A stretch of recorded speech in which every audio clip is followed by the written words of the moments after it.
And when I visited him, I found that he barely managed to survive because the rope from which he was hanging, it broke. Fortunately, it was not good quality rope, so he kind of survived that. One of my other friends tried to commit suicide with rat poison. It was mixed and adulterated, so he survived that also. And one of my other friends, he tried to commit suicide on the railway track, and the train was 6 hours late. So he decided to give another try. So anyway, coming back to this story, my friend, he was so disappointed, and I asked him, what's your problem? People are dying to get into IIT, and you are one amongst, a few million who managed to get in, and here you are trying to end your life. And he said that I'm always used to getting the gold medal. I'm always used to being at the top. And at this point, I just could not deal with getting a silver medal. I said, come on, you must be kidding. He said, no, this is the reason. So practically speaking, we create hell and heaven based on the kind of expectations we have, and more importantly, how we react when we do not meet those expectations. So I'm sure practically each and every member sitting in this auditorium has a personal experience or more of how so many expectations we carry and we are unable to fulfill them, and what a frustrating, depressing experience it can be. On the other hand, there were some of my other friends in the same college, in my same batch. They had failed in 3 or 4 subjects. They were moving around the campus peacefully, blissfully, with a smile on their face, blessing everyone.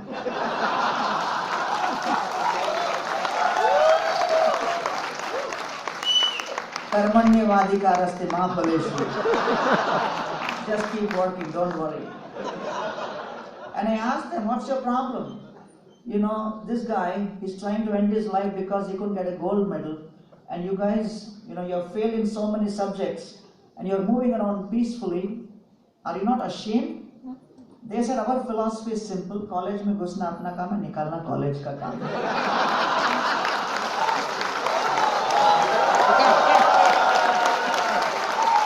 Well, I don't recommend that to students in the audience here. But the whole idea was, it all springs to the concept of expectation, desire, ichha. So therefore, it is described, mana eva manushyanam karanam moksha bandhayoho. The mind is the cause of both our liberation and bondage, and it can become our greatest friend and greatest enemy. Somebody in America was asking me, you're from IIT, you speak on Bhagavad Gita, you don't speak technology, your language is strange, your dress is even more strange, your hairstyle is totally weird. Are you an engineer? Are you a doctor? Are you a teacher? What are you? I said, I'm a Vedic psychiatrist. He said, oh wow, that's impressive. So that's the point, that when it comes to happiness, all of us fail to realize that it springs from the core of our mind. So when people say, why are you doing something which is not relevant to this world? Is spirituality relevant? Is Gita relevant? Come on, be relevant first, then your talks can be interesting. So I say that I don't claim I am in spirituality. I am in healthcare business. Is healthcare relevant? So of course, very relevant. So the WHO has defined complete health as a synergy between body, mind and spirit.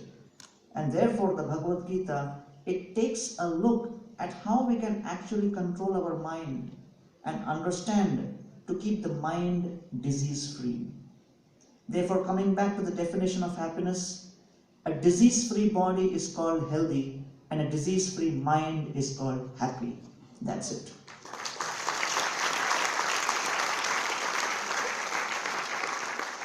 So therefore, Winston Churchill made a beautiful statement. He said, success is the ability to go from failure to failure without loss of enthusiasm.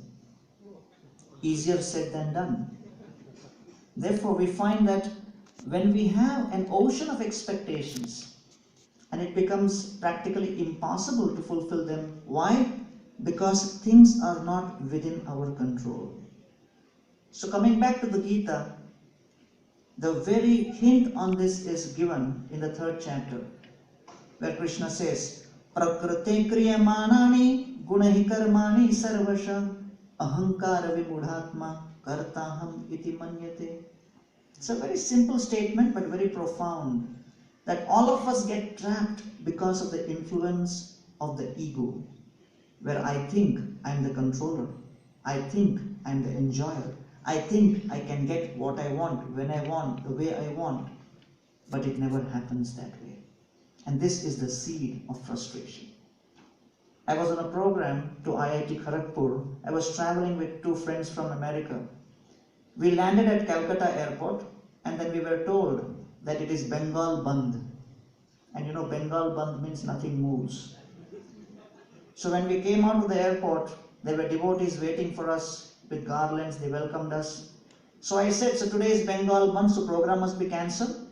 They said, no, program is on. But I said, how we will travel? Because they'll stone you. They won't allow any vehicles to move. They said, we have come in an ambulance.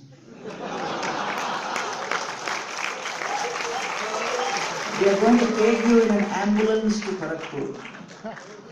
So as we approached this ambulance, my 2 friends from America were really bewildered. They asked me, why has this vehicle come? Are we going to travel in an ambulance? Why? I said, welcome to India. And then I had to explain to them the concept of bandh. And I said that sometimes, people may become unruly, violent, throw stones. But even if that happens, don't worry, we are in the right vehicle. So they sat inside and people were stopping us every few minutes. And then I would just request them that, okay, allow us to go. And then at one point, somebody was really not allowing me to pass. So I said, okay, have a look behind. So this guy said, I want to check who's inside. Is it genuine? So he went back, peeked inside from the window, and my 2 friends, after taking breakfast with garlands on their neck, they were sleeping.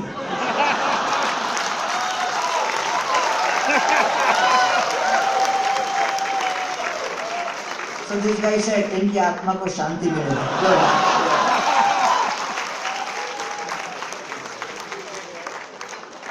So surprisingly, we reached within 3 hours, and I realized that sometimes we have expectations that I can do it, it's easy, the road is straightforward. And other times, we really do not think something will happen, still it happens. This reveals that there are powerful controllers all across, and many times we really do not have control over situation. Therefore, dear friends, the most important ingredient in happiness is we have to have flexibility in our expectations. Our expectations may or may not get fulfilled, but when it doesn't get fulfilled, we have to be ready to jump back to have fresher and newer expectations. And that's the definition of bravery. Tatascha shauri bhagavat prachodita sutam samadaya cha sutika grihat. In 10th canto Bhagavad, Vasudevji, the father of Krishna, is described as Shaurihi. Shauri means sure, one who is brave. Why? 6 sons, one after another, get killed. To lose one son is the greatest calamity for anyone in this life. But in spite of losing 6 sons, still he was looking forward how he could serve. So this is the second principle of happiness, which is gratitude. So the first was expectation, the second is gratitude. Gratitude means not to expect anything from anyone, anytime, in any way. It is in Sanskrit called Kritagya. Kritagya means to remember what someone has done for me. And it is very closely linked to memory. So the problem in this age is, as our memory is going down, we fail to also remember who is doing something good for us. And therefore, Kritagya is very critical. Gratitude. very beautiful point is that when we have something, we don't really see what we have. We tend to look on what we don't have. I think all of us have that experience. Like for example, there is a 5-star hotel president, and people who can afford go and visit the hotel president, but the tendency to compare is so deep. And many people want to visit this 5-star hotel and eat there and enjoy there, but they can't. So taking advantage of this, one vada pav wala, he set up one stall outside this hotel president on the road, and he called it Hotel Vice President. And his marketing pitch was, if you can't afford the president, come to the vice president. Why? Because we have this tendency to compare. So therefore, why not we focus on what we have and what has been given to us with a sense of gratitude? I was giving a talk at Ohio Athens in America a few years ago. An American gentleman walked up to me, started speaking in fluent Hindi. I was shocked. I said, "Are you Indian?" He said, "No, I'm an American. How do you speak Hindi?" He said, "I grew up in California. When I was 18 years old, I told my dad, 'Dad, you gave me everything in life. Beautiful car, wonderful home, all the money I needed. But you didn't give me one thing. You have not taught me or given me an experience of a family. Because we were divorced, I was alone, I just grew up with the dog's company. I want to experience what is family.'" Dad said, "I'm too old for that now." If you want to experience family, he said, probably there is only one country in the world where that experience is still vibrant and alive, that's India.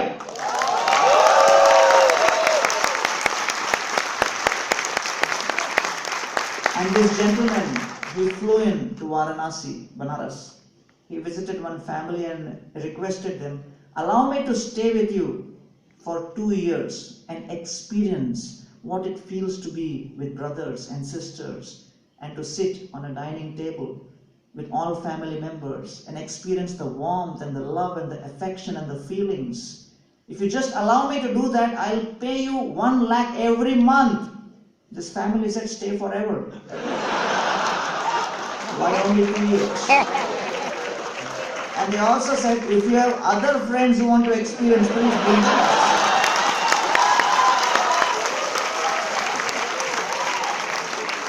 So this guy just stayed there just to experience what's a family. So the point I'm trying to make is, many times we have things which we don't notice and we take it for granted, and we keep hankering after things which we do not have, and in this way this is a sure recipe for dissatisfaction. Therefore, dear friends, gratitude, kritagya, that what I have, I should feel grateful for that. Therefore, very beautiful understanding is described in the Bhagavad Gita. Krishna says, "Jitatmana prashantasya paramatma samahita shitoshna sukha dukkeshu tatha manapamanayoho." Krishna says, when the mind is brought under control, then one will have equanimity in all of these dualities. I was distributing Bhagavad Gita on the local trains. One gentleman came up to me and said, "Are you distributing Gita for free?" I said, "We are charging 70 rupees. He said, "Krishna spoke to Arjuna free. So why are you charging money?" I said, "Gentlemen, Krishna spoke to Arjuna in Kurukshetra. This is Mumbai, 70 rupees transport charge."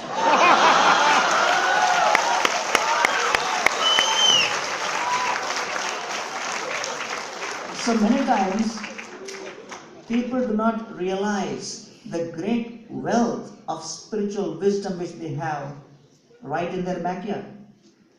Therefore, please know that the wealth of wisdom which we have is unimaginable. It cannot be compared.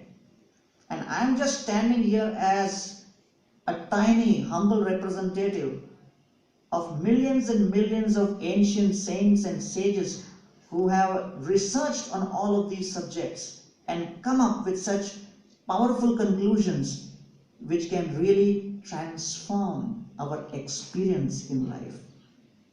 Because after all, at the end of the day, all of you want to translate all your efforts into a positive, vibrant experience. You want to have a loving, enjoyable exchange in life.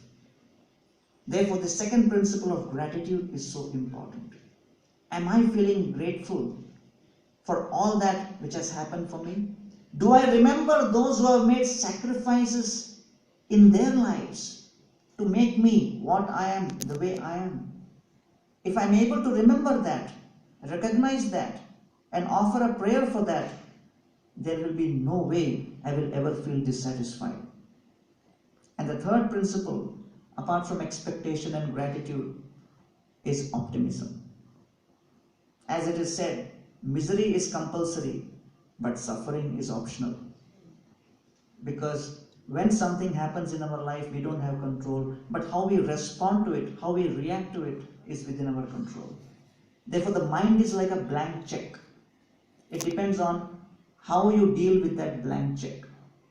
You could give something of a little value, or you could actually write a large amount and withdraw a powerful experience out of it. The problem is we have not understood the potential of our own mind, and we are not realizing the full value of what is available through this blank check. And therefore, we have to be extremely optimistic, because in spite of all of our planning, in spite of hearing all this philosophy, in spite of realizing this, still things will not go our way.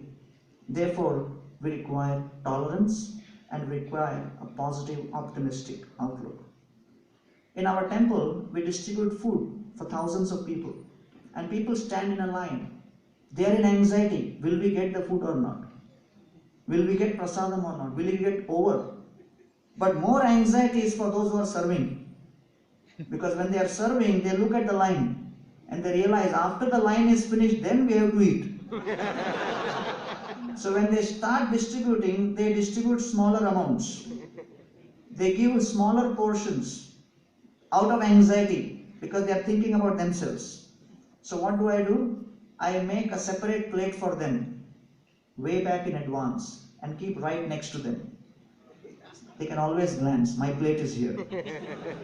At the end of the seva, prasad is there. With that confidence, they start serving with renewed enthusiasm. They start giving out double portions. And people tell them, "Arey, save something for yourself." And they say, "Seva hi param dharma."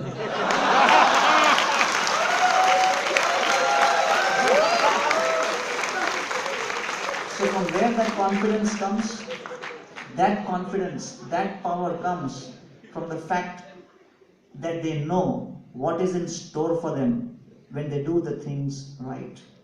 Very important principle. All of us expect our children to be Einstein, Newton, and this is a typical example. A father was teaching his son mathematics. He said, 9 multiplied by 8 is how much? Son said, 78. Father said, "Great. Take this cookie." Father's friend said, "Arey, 9 multiplied by 8 is 72. What mathematics you are teaching?" Father said, "I asked him same question yesterday. He said 88. Today he has come to 78. In another 2-3 days he will come to 72. Now I have 2 choices. Either I become angry, respond violently, and ultimately break the relationships. Or I have patience, tolerance, and deal with the reality and see how things can be worked out. So therefore, it's extremely important to be optimistic, to deal with the situation in a way that we are realistic about it, and at the same time, people who work with us, deal with us, live with us, have a great experience. All of us have a tendency to deal with things and people in different ways. Things are supposed to be used and people are supposed to be loved. But nowadays we have the opposite tendency. We love things and use and control people. And that is the theme of the Bhagavad Gita when Arjuna said, I won't fight. Why? I want to be non-violent. Krishna said, come on, give me a break.